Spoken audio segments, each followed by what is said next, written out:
Queria que você falasse inicialmente da sua visão do jogo, principalmente conversando com muitos torcedores agora após a partida. Foi uma ótica, pelo que deu para entender da maioria no primeiro tempo, que o Flamengo poderia ter meio que resolvido a parada, e dentro do equilíbrio do segundo tempo o time soube segurar também o momento de pressão do adversário. Eu queria saber se você concorda com isso e explicasse a sua visão do jogo. Mais uma vez, parabéns pela vitória. Obrigado. Foi um grande jogo. Foi um jogo com uma vitória com nota artística, como diria o treinador que eu tive. Os jogadores estão com um nível de confiança altíssimo, estão muito bem. O time está muito bem. E temos que manter nesse nível, de humildade e concentração, que a temporada nem começou ainda, né? Então, fiquei feliz porque foi um grande primeiro tempo. O time dominou absolutamente em todas as fases do jogo, em todos os momentos do jogo, com e sem bola. Pressão alta, quando teve que baixar o bloco, baixou, todo mundo desceu. E no segundo tempo, natural que o treinador adversário fizesse algumas modificações táticas que causou certo incômodo, eu acredito, nos jogadores, e acabaram perdendo algumas bolas que não estavam perdendo no primeiro tempo, e acabamos ficando um pouco correndo atrás da bola, e quando a gente recuperava já verticalizávamos. Isso aí fez com que perdêssemos o controle do jogo no primeiro tempo, mas depois das trocas, principalmente da entrada do Alan e do Léo, o time voltou a ter o controle, o domínio e a calma para construir as jogadas, e a partir daí foi um domínio absoluto até o final. Felipe, boa noite, parabéns pela vitória aqui em cima. Ok, boa noite. E queria que você falasse a respeito justamente desse momento de um pouco de desequilíbrio no segundo tempo, e até das ações propostas pelo técnico do outro lado, Fábio Carille, e das alternativas que você buscou para tentar mudar aquele quadro em que o Vasco chegou em determinado momento a pressionar o Flamengo, colocou uma bola no travessão, né, para manter a vantagem e até ampliá-la já nos minutos finais. Quando você vai para o intervalo, sendo que quase não tinha nada para falar para os jogadores, não tinha detalhes mínimos para corrigir, detalhes finos mesmo. Então, assim, sabendo que o treinador adversário vai mudar, que vai fazer alguma mudança, que vai, ou até mesmo ou tática ou alguma troca de algum jogador, mas eu não sei o que ele vai fazer. Então eu não consigo avisar para os jogadores o que vai acontecer. Eles têm que entrar no segundo tempo e, até a gente entender o que está acontecendo, resolver. Mas a bola na trave veio de um erro nosso, de uma perca da bola. Então são algumas coisas que podem acontecer, né? São naturais do jogo, né? Ninguém domina os 90 minutos, é impensável fazer isso. Mas, como eu falei, o time em 90 minutos dominou praticamente 70. Então, natural que nós estamos num clássico, e o adversário também joga, e tem grandes jogadores, tem Coutinho e Vegete, são jogadores de altíssimo nível, e obviamente que o Vasco ia ter o domínio e o controle em algum momento do jogo, e tiveram, mas o time conseguiu superar essas adversidades e outra vez acabar sem tomar gol, que é importante. Felipe, Raíza Simplício da Gol Brasil e da revista Placar. No final do jogo, a gente teve ali um princípio de confusão ali em cima do Wesley, né? Ele estava com a bola, foi dar um passe, virou a cara, e os jogadores do Vasco se sentiram desrespeitados. No final, ele inclusive deu uma entrevista e falou que todo mundo sabe dar passe virando a cara. Ele citou o Coutinho. O Coutinho tem vários passes virando a cara e ficou bravo, né? Ele destacou isso. Eu queria saber qual é a tua opinião, por que tem acontecido isso? Os times estão, de repente, jogando bonito, como você falou, com nota artística, e o adversário, às vezes, se infla, se sente desrespeitado pelo fato do adversário estar jogando bonito. Não, sim, não, mas o jogo foi limpo, absolutamente limpo. No minuto 95 aconteceu essa jogada que o próprio Wesley pediu desculpa. Ele sabe que ele está errado. Eu adoro jovens, moleques que gostam que sejam abusados, que sejam ousados, que vão para cima, mas que não desrespeitem. E Isso é normal, eu também fiz muito isso. Já tive na pele dele, já fiz muito isso. E depois a gente aprende. Pode ver que não é o Danilo, não é o Léo Ortiz, não são esses jogadores que vão fazer, normalmente são jovens. E eles vão passar por isso e dá confusão porque são clássicos. É basicamente isso. Hoje foi um jogo totalmente limpo, respeitoso das duas equipes. Eu contra o Botafogo não posso dizer a mesma coisa. Mas hoje não tenho nada para falar, senão respeito máximo pelos jogadores do Vasco. Vencemos na bola e o jogo foi todo na bola. Oi, Felipe, aqui Sérgio Lobo, TV Globo Sport TV.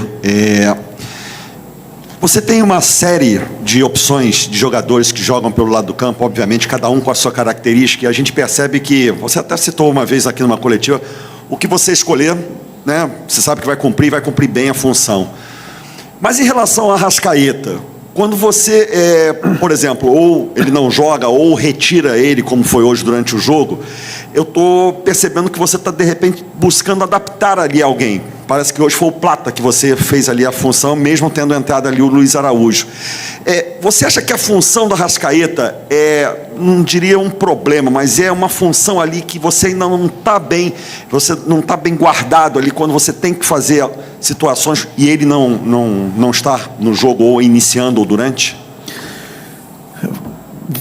Vou repetir o que eu falei na outra entrevista. O Arrascaeta, ele é único, um jogador único, um jogador diferente, um jogador que escolheu estar aqui no seu auge. Nós vimos o melhor Arrascaeta durante muitos anos e agora acho que ele está no auge da carreira de um jogador que 29, 30 anos, né? Que você se sente bem, você está bem fisicamente e o nível de entendimento de jogo ele é perfeito. Como eu venho fazendo quando o Arrascaeta não está no jogo. Então sempre em função primeiro do atacante, do 9, e depois adaptando as peças ao redor disso, né? Então, se o Arrascaeta não está, tem outros jogadores que podem fazer. Bom, Plata fez nos jogos mais importantes e foi muito bem. Gerson faz.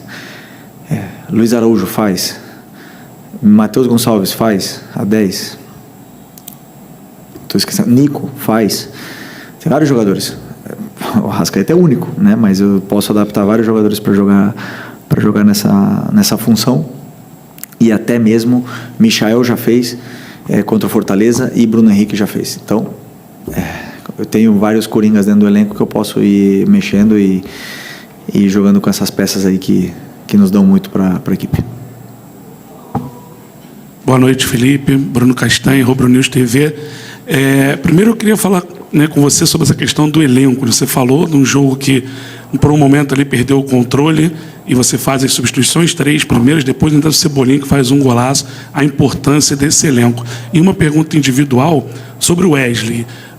Toda a coletiva aqui é perguntado pelo Wesley, elogia, e de fato o Wesley hoje é o melhor lateral do Brasil e vai ser convocado para a seleção com méritos. Melhorou muito defensivamente, teve muito... hoje ele faz a jogadaça do gol, por exemplo, que ele vai para o corredor central, arrasta e faz o passe para o gol. Mas nessa última, sempre aquele último passe, aquela tomada de decisão do Wesley, que é muito importante para o teu sistema, cria bastante. O que falta para ele ainda mais evoluir e começar a dar mais assistências como a de hoje, por exemplo? Obrigado. O Wesley, momento de forma... esplêndido, né? Tá muito bem.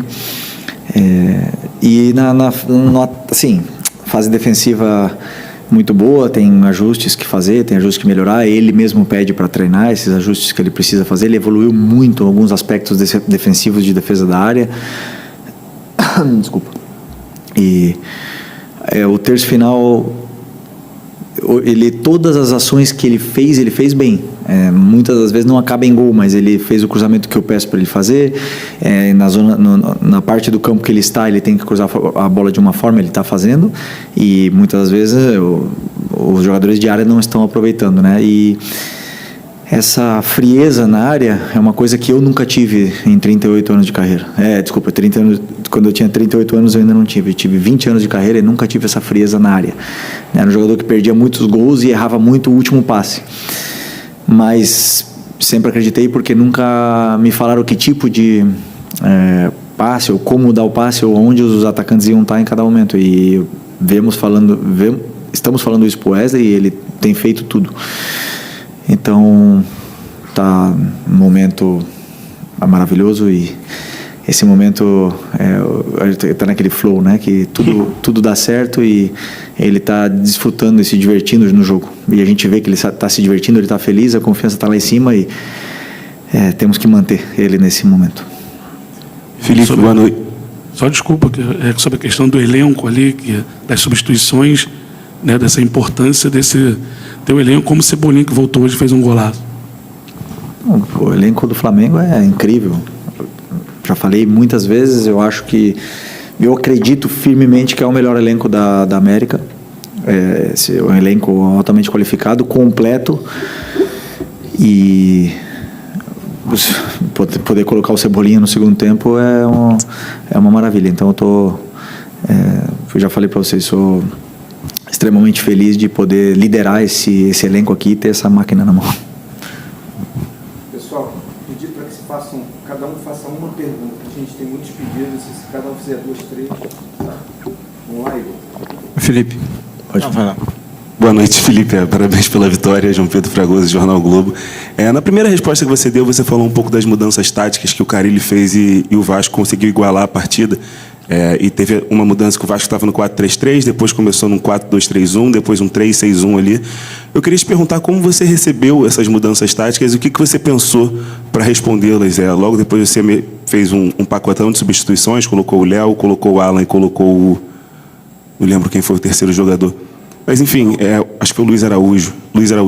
Mas, enfim, como você recebeu essas mudanças táticas do Carille e como você pensou em respondê-las para o Flamengo conseguir depois ficar superior de novo na partida e chegar ao segundo gol? Obrigado. Bom, quando começa o segundo tempo, eu vejo como eles estão saindo da pressão e vejo o porquê que eles estão saindo da pressão. E, claro, tem jogadores que...